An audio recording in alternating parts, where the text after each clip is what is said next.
Magandang araw mga kapatid.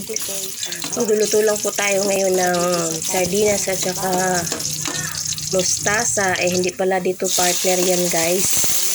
Dapat pala is pechay. Nakita ko kasi mas marami ang ano ba tawag ng tasa kaysa pechay. Kaya ang binili ko is mustasa. Ngayon guys, nagluluto na nga ako at ang anak ko is hindi pala kumakain. Kaya no choice ako. Ako lang kumakain ng niluluto ko. Yan, pinaghalo-halo ko na yan guys. Sardinas lang.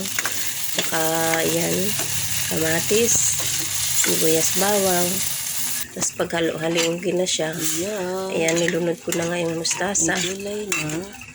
At kumukulo na rin at ako ay habang naglalaba. Sabi ko magluluto na ako at darating na si Emil. At mauna na nga ako kumakain guys kasi gutom na ako. Ayan. Thank you for watching. Salamat pala sa mga nanonood sa akin. Sa mga solid friends ko dyan. At sa mga bagong kaibigan. Thank you for watching. Let's eat guys. Kapag wala talaga si Elmer, ako guys is sobrang matipid ako. Minsan laki na lang. Tapos kung may isda, yun lang. Ayun, sardinas na lang guys. Kahit ako minsan kasi hindi naman talaga ako maselan sa pagkain. Basta kung ano lang meron dyan, kakainin ko na. Pero pag ang asawa ko ay nandirito, hanggat may pambili, bibili siya ng ulam. Masarap. Kaya minsan kapag kami lang din dito, gusto ko magulay-gulay kami. Kaya lang ako naman kumakain. Si Emil pag isang beses kainin, yun na lang.